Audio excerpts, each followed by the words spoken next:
नमस्कार दोस्तों, आप सबका स्वागत है। जैसा कि मैंने अपनी इस जर्नी को शुरू किया था 25 दिसंबर 1993 से, और पहले एपिसोड में एज अ इंट्रोडक्शन के तौर पे मैंने अपने सैन्य जीवन काल में कब भर्ती हुआ और कैसे भर्ती हुआ ये बताया।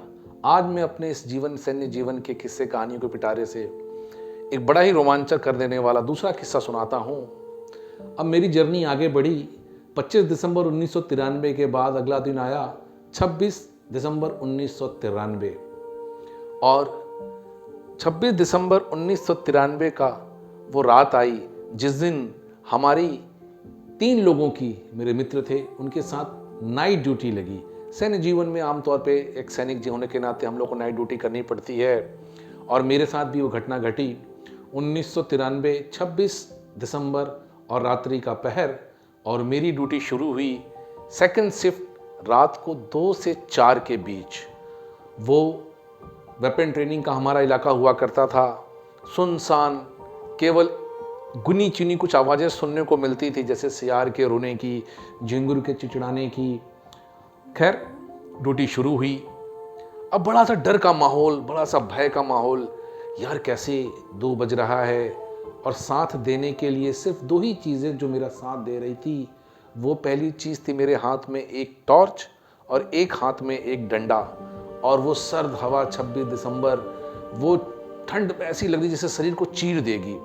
खैर, हिम्मत हुई और ड्यूटी शुरू हुई।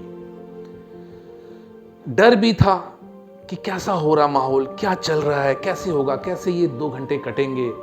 मगर ना जाने वो कौन सी ऐसी 3 चीज़ें थी जो मैं आपको बताता हूं, जिन्होंने उस डर में भी मुझे बांध के रखा, मुझे हौसला दिया। पहली चीज जो थी वो थी मेरा डीएमएस बूट। दोस्तों, जैसे कि आमतौर पे सैन्य जीवन में पहनने के लिए हम लोगों को एक डीएमएस बूट मिलता है, और वो बूट जब हम ट्रेनिंग करते हैं, उस बूट के नीचे तले पर 13 कीलें लगाई जाती हैं। कभी अगर मौका मिलेगा, समय मिलेगा, तो उन 13 कीलों का भी किस्सा मैं आपको सुनाऊंगा। और जब हम चलते हैं किसी हार्ड सरफेस पे, तो इन कीलों के चलने की खट खट की आवाज़ आती है। तो दोस्तों, पहली वो चीज़ थी जिसने इस डर से निपटने के लिए मेरे को हौसला दिया, वो थे मेरे डीएमएस बूट जो मेरे पैरों में थे।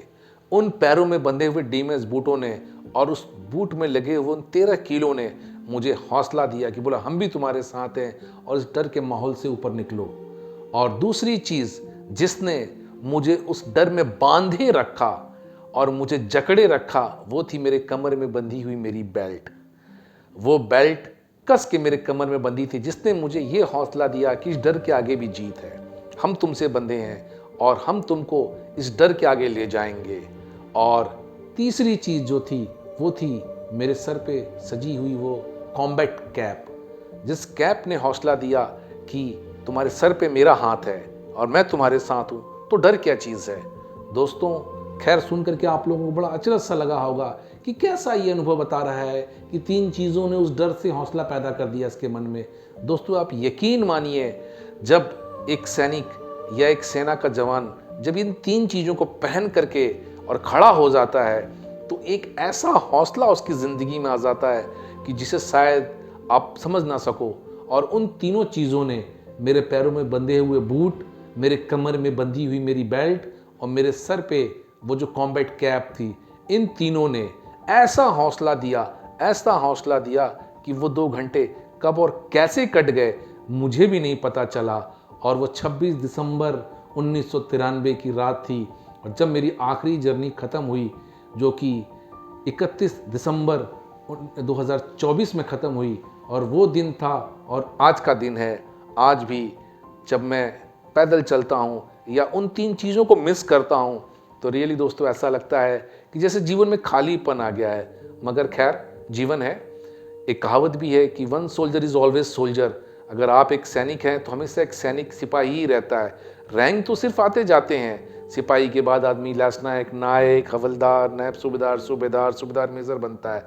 मगर जीवन का जो सबसे पहला रैंक होता है वो सिपाही। तो सिपाही वही एक रैंक है जो सैन्य का जीवन में जीने वाला सैनिक अपने आप को कह सकता है कि मैं सिपाही हूँ तो मैं सिपाही ही रहूँ। चाहे वो रैंक आए जाए, कंधे पे लगे, वो ओहदे हैं, मगर सिपाही तो सिपाही ही है। और इसीलिए एक अप्रोप्रिएट वर्ड शुरू एक बोला जाता है सैनिक के जवान के लिए कि एक सिपाही है, चाहे वो किसी भी रैंक का व्यक्ति क्यों ना हो। तो दोस्तों, आज की कहानी इन 3 चीज़ों से लेकर के बूट, बेल्ट और कैप, जिसने मुझे जीवन में हौसला दिया लड़ने का, संघर्ष का, उस डर से आगे बढ़ने का, और आज वो तीनों चीज़ों को मैं बहुत मिस करता हूँ और उम्मीद करता हूँ कि आप लोग भी मेरी इस भावनाओं को समझ रहे होंगे। Thank you. और दोस्तों, यहाँ पे मैं अपना दूसरा किस्सा ख़त्म करता हूँ। अगले दिन तीसरे किस्से में आपसे मुलाकात होगी। तब तक दोस्तों, जय हिंद, जय भारत।